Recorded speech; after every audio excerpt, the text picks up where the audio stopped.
لیاری کی وہ گلیاں جہاں سے کئی کہانیاں نکلی، کچھ کہانیاں حوصلے کی تھی اور کچھ کہانیاں خون، خوف اور بربادی کی۔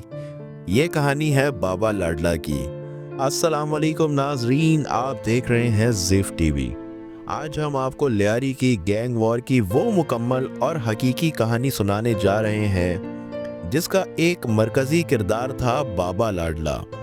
یہ اسکرپٹ کسی افسانے پر نہیں بلکہ رپورٹس، عدالتی ریکارڈ اور مستند صحافتی تحقیقات پر مبنی ہے۔ ناظرین، بابا لاڈلا کا اصل نام نور محمد بتایا جاتا ہے۔ وہ لیاری کے علاقے چاکی وارہ میں پیدا ہوا اور وہیں پلا بڑھا۔ رپورٹس کے مطابق اس کا تعلق ایک عام محنت کش خاندان سے تھا۔ اس کے والد کے بارے میں مختلف ذرائع مختلف نام لیتے ہیں، مگر یہ بات واضح ہے کہ اس کے خاندان کسی بڑے جرائم پیشہ پس منظر سے تعلق نہیں رکھتا تھا۔ بابا لاڈلا کی ابتدائی زندگی غربت، بے روزگاری اور لیاری کے اس ماحول میں گزری جہاں طاقت اور قانون چلتا تھا۔ لیاری اس وقت صرف ایک علاقہ نہیں تھا بلکہ ایک سسٹم تھا جہاں سیاست، جرائم اور اسلحہ ایک دوسرے سے جڑے ہوئے تھے۔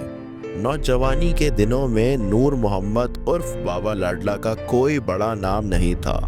رپورٹس کے مطابق اس نے ابتدا میں چھوٹے موٹے جرائم سے قدم رکھا۔ یہ وہ مقام تھا جہاں لیاری کے طاقتور لوگوں کی نظر اس پر پڑی۔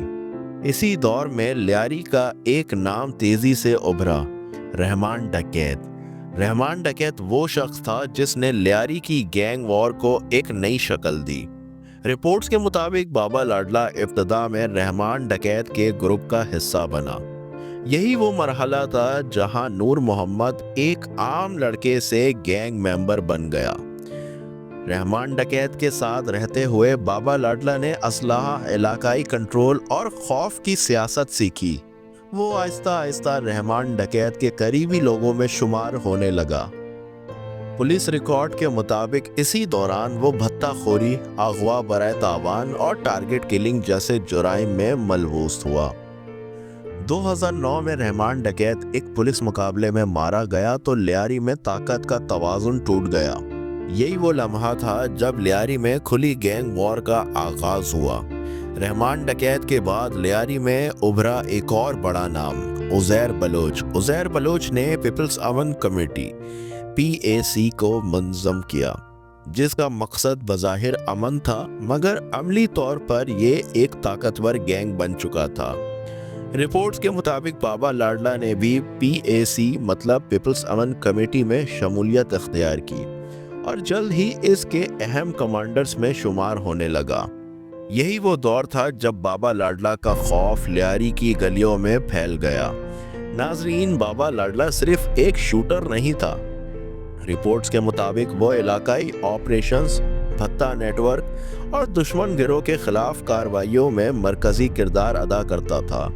اس کا نام آتے ہی لوگ دکانیں بند کر دیتے تھے۔ لیاری گینگ وار کے دوران سب سے خون ریزہ دشمنی ہوئی ارشد پپو گروپ سے۔